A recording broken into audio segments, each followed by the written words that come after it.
J-Lo is back on the screen in an action hero role in Netflix's The Mother. Now, the movie has some good stars like Omari Hardwick, Gael Garcia Bernal, and Joseph Fiennes. But how's the story?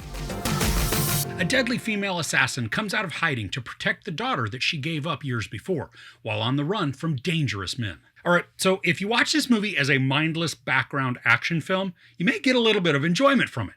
Jennifer Lopez stars in the title role, and that's really the only name we know of her, Mother. She's a former soldier who was trained as an assassin, and she is one of the best of the best. Now, she got into some trouble with some bad guys and also became pregnant from one of them. She's in isolation after being forced to give up her infant daughter in order to protect the kid from harm from those bad guys. Now, fast forward a little bit more than a decade, and the bad guys are now fresh on the trail, forcing the mother to do what she does best: take out bad guys with skillful aim. So let me get all the negatives of this out of the way first.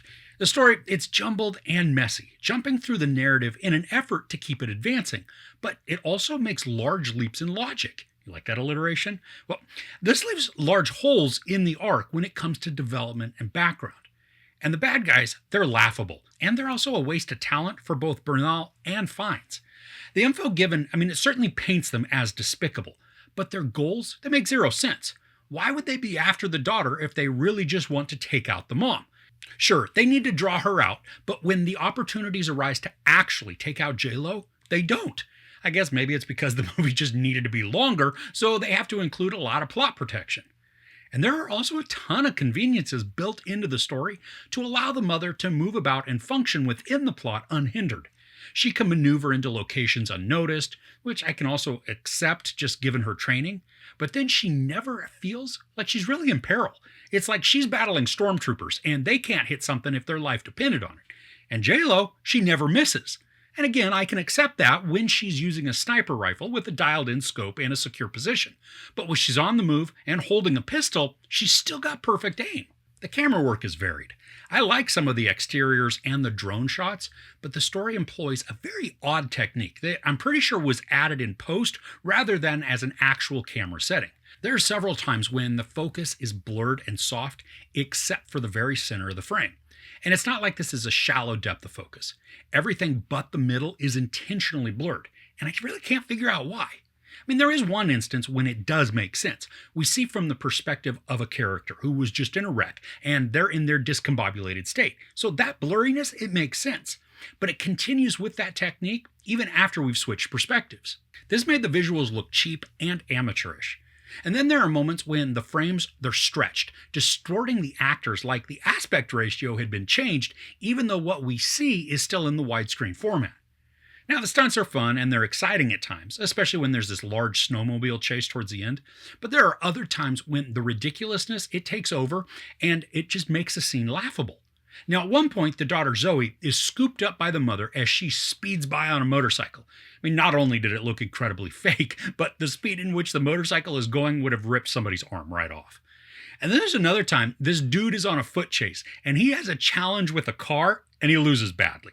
It was funny to watch as he flies through the air in slow-mo, but I'm not sure humor was really the big emotion that the scene was going for.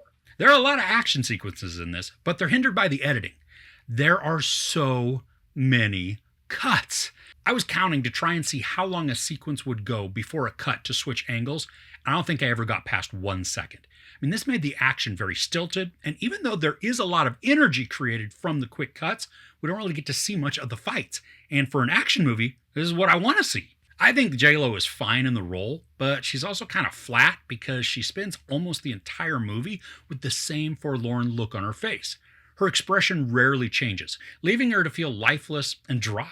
I know she's a calculated killer, and that's what they're going for, but the emotionlessness delivery, it just made her uninteresting to watch. Alright, so I know that was quite a few negatives, but how about I delve into some positives? Well, Omari Hardwick, he's awesome to watch. He's not given much to do, but I feel that he is able to create warmth and concern within the narrative, making us feel for the situation and then his outcome. And part of the story revolves around J-Lo hiding out in Alaska, where we see her encounter a mother wolf and her pups. Now, I love the parallel the story brings in with the animals.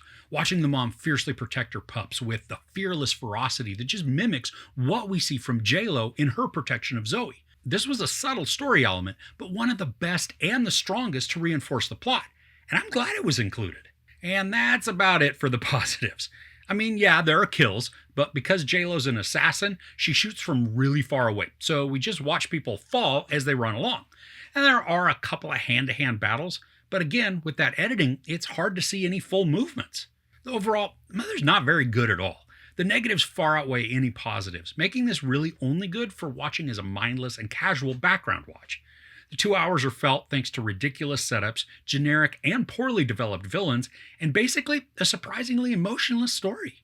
The elements are there to make this more enjoyable, but the execution, editing choices, and plot conveniences destroy them, turning this into a time waster of a film. There's no sex or nudity, a lot of profanity, and a ton of violence. I give The Mother 1.5 out of 5 couches.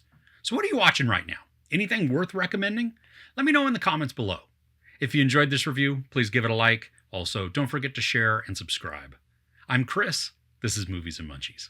Thanks for couching with me.